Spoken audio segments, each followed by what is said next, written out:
Ramesh Parik, and I welcome you all to my Institute English Cosmos. In today's vocabulary session of The Hindu, I am giving you some words from an editorial, Beyond Consent, How Power, Legal Ambiguities and Attitudes Enable Abuse.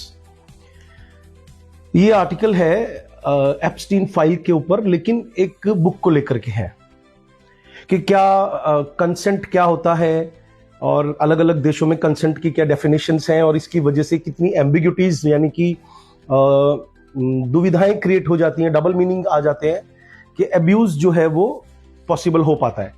तो इसमें पहला word है molestation. तो molestation का मतलब होता है किसी के साथ जानबूझ करके कोई सेक्सुअल गलत हरकत करना। एक पॉइंट आया है वोकल एंड प्रोमिनेंट। तो वोकल का मतलब होता है one who speaks loudly on something. इसको वॉसिफेरस भी बोलते हैं कि अपनी आप बात को दमदार तरीके से उठाना, कि he is very vocal. Vocal तो यहां भी होता है, वोकल कॉर्ड्स बोलते हैं, तो बोलने से रिलेटेड वर्ड है। वोकल, वोकैबुलरी, ये सब रिलेटेड वर्ड्स हैं। पीडोफाइल वर्ड बहुत कॉमन है आजकल, मीडिया में सबको पता ही होगा कि जो छोटे बच्चे होते हैं उनके प्रति सेक्सुअल झुकाव। इनडिफरेंस एक वर्ड आ रहा है, बहुत कॉमन वर्ड है। इनडिफरेंस का मतलब होता है न्यूट्रल होना या किसी चीज को लेकर के कोई फर्क नहीं पड़ना, कि my attitude is quite indifferent towards cricket. फिर है द प्लेथोरा ऑफ, एक फ्रेज यूज किया है। द प्लेथोरा ऑफ हम तब यूज करते हैं जब बहुत सारी चीजों की बात करते हैं। तो राइटर ने कहा कि there are plethora of books on this particular topic. तो प्लेथोरा ऑफ का मतलब बहुत ज्यादा। फिर एक वर्ड आया मेमोयर, एक फ्रेंच वर्ड है जिसको इंग्लिश में मेमोयर भी बोल सकते हो। संस्मरण को बोलते हैं। अपने जीवन के कुछ किस्से, आप अपने जीवन का कोई किस्सा सुनाते हो तो उसको इंग्लिश में एनेक्डोट बोलते हैं। स्टोरी शब्द भी इसी से रिलेटेड है कि आंखों देखा कोई हाल जब किसी को बताते हैं, इसीलिए आपने न्यूज में सुना होगा टुडेज टॉप स्टोरीज आर। तो स्टोरी मतलब कहानी ही नहीं होता है, इससे रिलेटेड काफी सारे वर्ड्स हैं, जैसे सेगा, महाभारत इज अ सेगा। तो ये वर्ड्स याद रखने चाहिए कि एक होता है एनेक्डोट, एक होता है सेगा जिसको सागा भी बोलते हैं कुछ लोग, और मेमोयर यानी संस्मरण। एक वर्ड आया है प्रीडेटरी।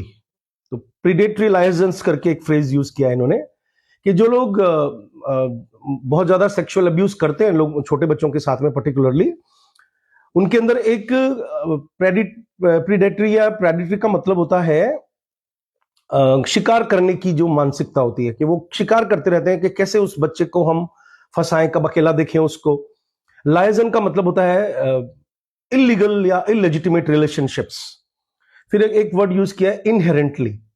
इनहेरेंटली का मतलब होता है something with in you which is quite natural and instinctual. आपकी इंस्टिंक्ट से संबंधित कोई चीज होती है तो उसको हम बोलते हैं कि ये क्वाइट इनहेरेंट है। किसी वस्तु के साथ भी हो सकता है, किसी व्यक्ति के साथ भी, पैदाइशी है कोई चीज जैसे। फिर माइमेटिक एक वर्ड यूज किया है जो काफी कॉमनली यूज होता है। Mimetic word has come from the word mimesis, जिसका मतलब होता है कॉपी करना। ठीक है, जैसे ये पेंटिंग वगैरह होती है ना, ये माइमेटिक आर्ट कहा जाता है। भरतनाट्यम है, जितने भी डांस फॉर्म्स है, खासतौर पे इंडिया के डांस फॉर्म्स क्लासिकल, वो नेचर की चीजों को कॉपी करते हैं। ठीक है, तो वो माइमेटिक हो गए। फिर है इफेबोफिलिया। इफेबोफिलिया एक वर्ड है, नया वर्ड है तुम्हारे लिए। इसका मतलब होता है एडोलेसेंट के प्रति आकर्षण होना, सेक्सुअल। इफेबोफिलिया, आप बोल के देखिए मेरे साथ साथ, इफेबोफिलिया। फिलिया मतलब लव, इफेबो का मतलब किशोर अवस्था। ऐसे पीडोफाइल वर्ड आया था, फाइल मतलब लव। जैसे हाइड्रोफिलिक वर्ड है, यानी पानी से प्यार, यानी कि बहुत पानी में रहने वाला, पानी को पसंद करने वाला। ठीक है, तो ऐसे करके इसी का ऑपोजिट होता है फोबिया, जैसे हाइड्रोफोबिया, पानी से डरने वाला। ठीक है, फिर एक वर्ड आया है मॉरली रिप्रीहेंसिबल, यानी कि नैतिक तौर पे जिसको हम लोग नकारें या नफरत करें, क्रिटिसाइज करें। रेप्रीहेंसिबल का मतलब something which can be criticised. फिर एक वर्ड आया है आर्बिट्रेरी। आर्बिट्रेरी का मतलब होता है अनफिक्स्ड, जो बार बार चेंज होता रहता है। तो आर्बिट्रेरी है, मैंने कहा कि यार उनका बिहेवियर क्वाइट आर्बिट्रेरी है, फिक्स नहीं है, चेंज होता रहता है। क्लीशे, सॉरी, इसको अपन ये भी बोल सकते हैं कि वो फिकल माइंडेड कोई बंदा होता है जिसका दिमाग बार बार चेंज होता रहता है, तो हम वहां ये वर्ड यूज कर सकते हैं। फिर एक वर्ड इन्होंने यूज किया है कि भाई अलग अलग कल्चर्स में मॉरल एम्बिग्यूटीज हैं, तो एक कल्चरल चर्न वर्ड यूज किया है। तो चर्न का मतलब होता है बिलोना, जैसे दही बिलोते हैं छाछ बनाने के लिए, तो उसको चर्न बोलते हैं, CHURN, चर्न। अब कल्चरल चर्न का क्या मतलब होता है कि अलग अलग कल्चर्स में अगर अलग अलग वर्ड को अलग अलग तरीके से ऐसे आप देखोगे तो क्या नतीजा निकलेगा। मैं पूरे आर्टिकल के वर्ड निकाल के दे रहा हूं आपको ताकि आप पढ़ सको। और लिबर्टाइन एक वर्ड दिया है। लिबर्टाइन का मतलब होता है सेक्सुअली ओपन बिहेवियर शो करने वाला, कभी किसी के साथ अटैच्ड होना, कभी किसी के साथ, तो एक नेगेटिव वर्ड है ये।